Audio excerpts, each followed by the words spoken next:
As time marches forward, the video game industry continues to achieve breathtaking feats of technological advancement, with graphics inching closer and closer to photorealism. Each year, we witness incredible progress in how video games look, not only in terms of sheer visual quality, but also in the subtle details, textures, lighting, and animations that make the worlds we interact with seem more alive than ever before. From lifelike human faces to the tiniest details in the environments, the pursuit of realism has been a dominant theme.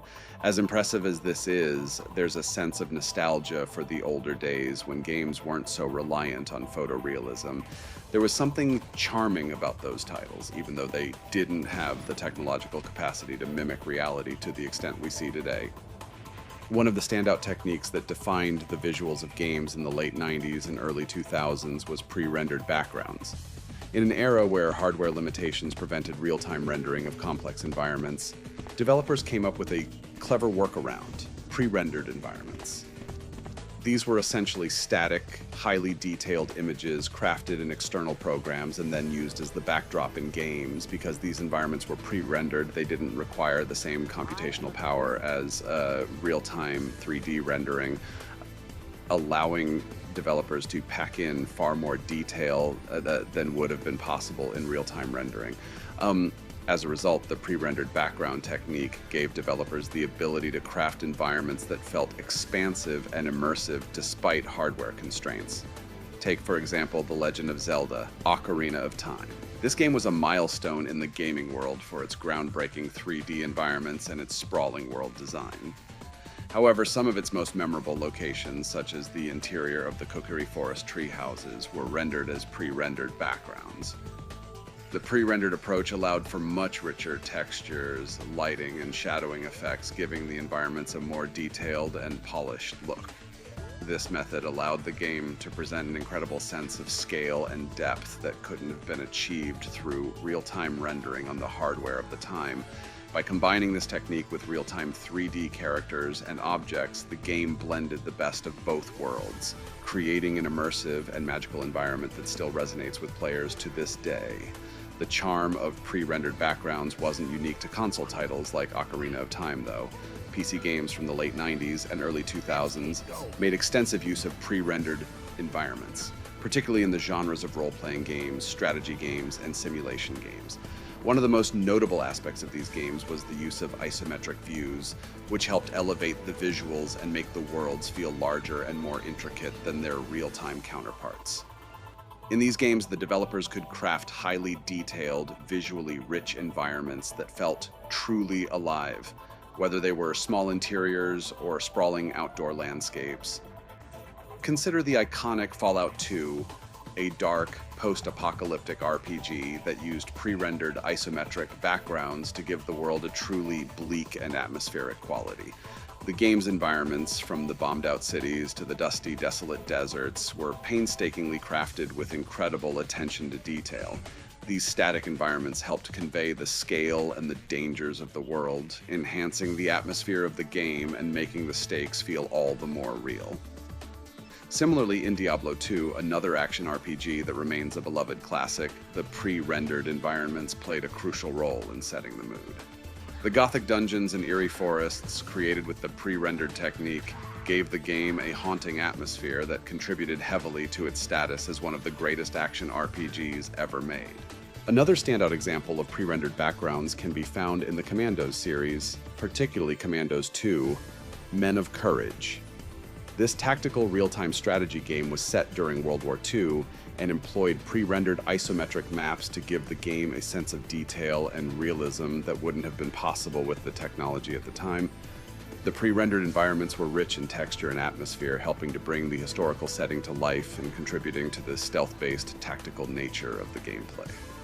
The meticulous design of the levels, with their hidden paths, intricate buildings, and varied landscapes, made every map feel like a carefully crafted puzzle that players could explore and solve. In a similar vein, Desperados: Wanted Dead or Alive, a real-time strategy game set in the Wild West, used pre-rendered environments to craft detailed tactical maps. The levels, often set in dusty deserts or small frontier towns, were imbued with a sense of atmosphere that helped players immerse themselves in the world. The pre-rendered backgrounds made it easy for developers to pack in intricate details such as saloons, cacti, and wooden fences, enhancing the overall aesthetic and immersing players in the gritty world of the Old West. Pre-rendered backgrounds weren't just limited to RPGs and strategy games, though. Games like SimCity 4 and Stronghold used this technique to create immersive environments for their respective genres. In SimCity 4, players could design and manage their own cities, but the pre-rendered background helped convey the grandeur of the cities they built. The static cityscapes combined with dynamic weather effects and day-night cycles created a feeling of realism and scale that made the game world feel vibrant and alive. Similarly, Stronghold, a medieval city-building strategy game, used pre-rendered environments to create castles and towns that were full of life. The game allowed players to build and manage their own medieval kingdom, and the highly detailed pre-rendered backgrounds contributed to the sense of immersion. The atmosphere, from the bustling marketplaces to the imposing castles, felt alive, and the intricate backgrounds gave the game a personality that real-time rendering might have struggled to capture on the hardware of the time. As the years went on and hardware became more powerful, real-time 3D rendering started to take over. By the mid-2000s, games that relied on pre-rendered backgrounds were increasingly rare. The ability to render complex environments in real time was becoming a reality, and developers were eager to take full advantage of the new technology. This shift made the process of creating games much more efficient, as developers could now tweak and adjust models, textures, and lighting without needing to re-render entire scenes. However, the decline of pre-rendered backgrounds didn't mean the technique was forgotten. By the mid-2000s, nostalgia for the golden era of RTS was beginning to rise.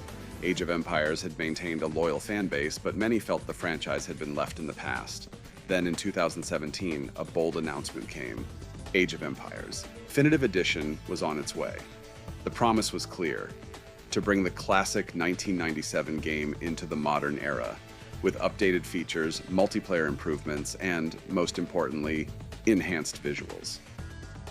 However, what set Age of Empires Definitive Edition apart wasn't just the upgraded 3D models or refined gameplay mechanics. It was the commitment to preserving the iconic isometric pre-rendered backgrounds that had defined the game's aesthetic. In an era where 3D environments were all the rage, the decision to stick with this visual style was a statement.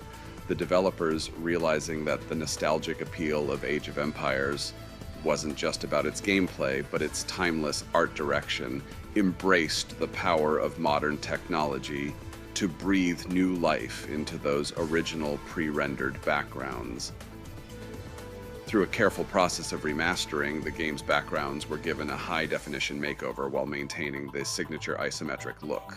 The result was a beautiful fusion of old and new, classic detailed backdrops now rendered in stunning clarity. This wasn't just a technical upgrade, it was a celebration of a beloved visual style, proving that sometimes looking back can be the key to a game's successful return. In recent years, there has been a resurgence of pre-rendered backgrounds in indie games. Titles like Pillars of Eternity, Tyranny, and Disco Elysium have brought back the pre-rendered look, though often in a more modernized or painterly style. And these games have shown that even in the age of cutting-edge real-time rendering, there is still a place for the charm and detail of pre-rendered environments. These indie titles are able to capture the same sense of atmosphere and immersion that made pre-rendered backgrounds so captivating in the past, while also embracing modern graphical techniques to enhance the overall experience. The charm of pre-rendered backgrounds is undeniable, and they hold a special place in the hearts of many gamers. While photorealistic graphics continue to dominate the industry, the aesthetic value and nostalgic appeal of pre-rendered environments are still highly appreciated. The craftsmanship and attention to detail that went into creating these static backgrounds is something that cannot be replicated in real-time rendering, and it's this artistry that makes them stand the test of time. Whether it's in the form of a remaster, a re-release, or a new indie game, pre-rendered backgrounds continue to capture the magic of older games and inspire modern developers to embrace their timeless appeal. In an age of hyper-realistic games, there's something beautifully enduring about the charm of pre-rendered backgrounds, They bring an artistry and atmosphere to video games that's sometimes lost in the pursuit of photorealism. Even as the industry continues to evolve, pre-rendered backgrounds remain an important part of gaming history. And as long as there are developers who appreciate the aesthetic, this style will continue to make its mark on new games for years to come. The magic of pre-rendered backgrounds isn't just a thing of the past. It's a lasting part of gaming's heritage that will always have a place in our hearts. All right, that wraps up today's video. Thanks for watching, and don't forget to hit that like button and subscribe for more content.